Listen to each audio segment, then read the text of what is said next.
Hi fellow Bobos. So today's video is going to be about journaling. I don't know if you already journal. I started journaling about 2 years ago, and I found it so helpful to release uncomfortable feelings, basically. We all feel uncomfortable feelings sometimes, and they're not the nicest feelings to feel. That's why they're uncomfortable. I'm talking about guilt, shame, self-loathing,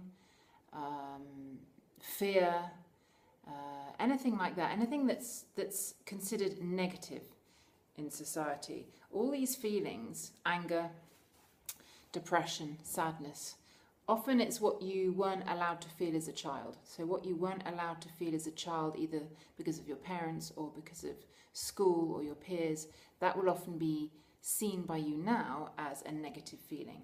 So I think we need help in getting these out. There's no point suppressing them, because all that happens is that energy stays trapped within you and actually grows. If you don't let it out, it actually gets stronger in energy and then will take you over in unconscious ways, and that's no good for anyone. For example, you will get really triggered by someone and you might think that you've controlled an anger that you felt from before, and you will lash out at this person completely in an over-the-top way, which you really didn't want to. So if you hold on to these emotions instead of releasing them slowly at the time, then they can govern you. So this is journaling. This is how I came across journaling. So I have a journal here. This is my nice journal. I think it's really important that it's a book that you think is pretty. I love my journal. I like writing in it. And basically, whenever you feel an uncomfortable feeling, there are several things you can do. You can journal out exactly what it is that you're feeling. So say you feel angry or sad. Ask yourself questions. What exactly are you angry about? What are you sad about? Then kind of track that feeling. What's underneath that feeling? And often underneath anger, there's fear. Fear of what? What is the fear that's underlying that anger? And keep following your thoughts, what's underneath that feeling and what's underneath that feeling, until you get to the bottom. What is the underlying cause? And often it's what I call a wound. So a wound is often something that you picked up long time ago when you were tiny, when your belief system was not really your own. You picked it up off other people, and that might be that you are not worthy, that you are unlovable, that you are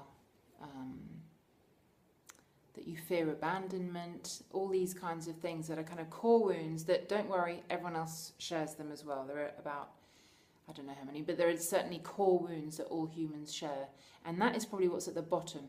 So when I journal, I try and journal out exactly what I'm feeling. Just write it all out. Get it out of your head, get it out of your body and onto the page. And it's not yours anymore. Another thing that you can do after you've done that is shake it out. So move the energy out of your system. Move your body, let that energy come out. Do a little jig, do a little shake, whatever. And another good thing to do is to write the opposite. So journaling something out helps you get rid of the feeling. And what's awesome about journaling is that no one needs to read it. No one needs to read it other than you. So if you've found yourself really triggered by something, you can write a letter to that person, or that whatever happened.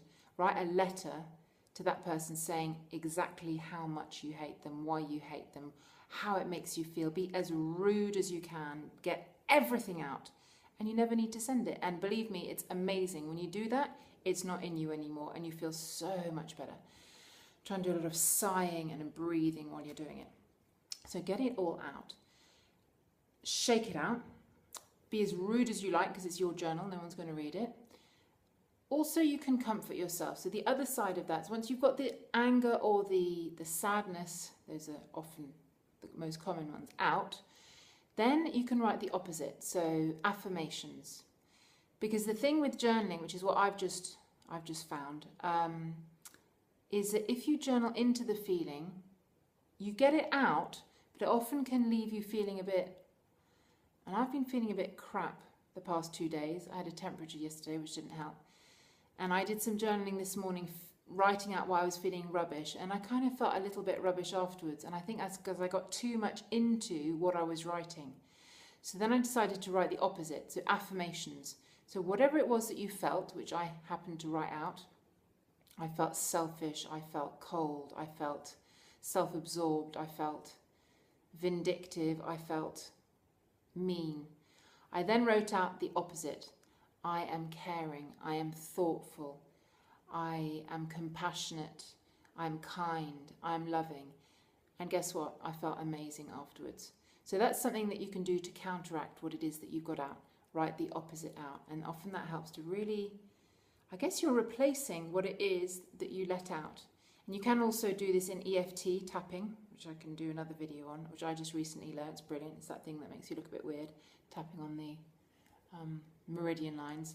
That you can use in addition to journaling, and that really works too. So that's journaling for you. Buy yourself a nice, beautiful journal like this one that you are proud to use, that you have handy, and it's literally yours. No one needs to read it. You can write whatever it is in it that you want. Do not censor yourself. That's not the point. The whole point is to get things out of your system, out of your energy field, so that you're not spending all that energy keeping that horrible feeling in. You want it out so that you can then shine and have that energy to use in the ways that you want to use it. That's it for now. Bye.